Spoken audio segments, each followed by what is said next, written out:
The Senate will now be in session. All rise for the arrival of the Honorable Senate President and the Senators of the Republic of the Philippines. Back at the Senate, Senator Jinggoy Ejercito Estrada sponsored Senate Bill number 2501, which seeks to reform the pension system for military and uniformed personnel. Senator Francis Tol Tolentino brought before the plenary the Committee on Justice and Human Rights recommendations following its probe into the reported maltreatment of domestic helper Elvie Vergara. Senator Estrada also sponsored the proposed Eddie Garcia law, which seeks protection for movie and television industry workers. Senators strongly condemned the bombing at the Mindanao State University in Marawi City last December 3. During the plenary session, members of the Senate took turns in offering prayers for the victims and their families while urging authorities to bring to justice the perpetrators of the attack. I am sure that this august chamber is one with me in expressing our heartfelt condolences to the families left behind, as well as our condemnation for this meaningless, barbaric, and cruel act. And I hope and pray that we continue the efforts and not slow down the efforts because of this tragic incident of extending our arms for peace to all our kababayans in the region. My feeling is beyond words, and I'm just so heartbroken. Senators later met defense and security officials in an executive session for a briefing on the bombing.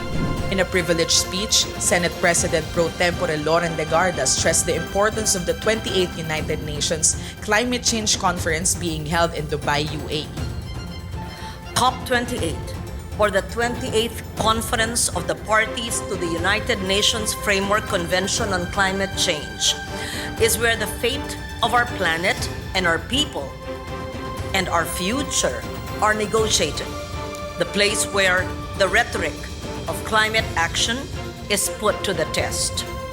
We in the Senate must recognize the significance of the task at hand and the responsibility it entails for us as lawmakers and policy leaders of our climate vulnerable nation. Senator Tolentino also delivered a privileged speech declaring his support for the civilian-led Christmas convoy to the West Philippine Sea. And we say this to those who will attempt to block the said convoy: do not spoil our Christmas convoy. Senate Deputy Minority Leader Risa Hontiveros, in a privileged speech, bared the alleged abuse of women and children occurring within the Kingdom of Jesus Christ, a religious group led by Pastor Apollo Kibuloy. Majority Leader Joel Villanueva led the discussion of the Higher, Technical, and Vocational Education Subcommittee on proposals to expand the provision of enterprise-based training in the country.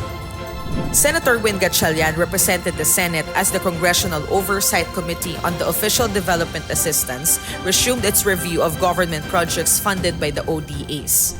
The Committee on Cultural Communities and Muslim Affairs tackled bills that would provide Muslim Filipinos better access to Sharia courts. The Committee on Labor, Employment, and Human Resources Development resumed its probe on the labor dispute case involving workers of the Liberty Transport Corporation.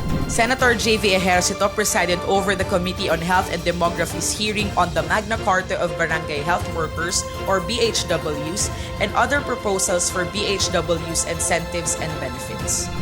Senator Christopher Lawrence Bongo led the Health and Demography's inquiry on the reported spike of respiratory illnesses and the country's preparedness to address it.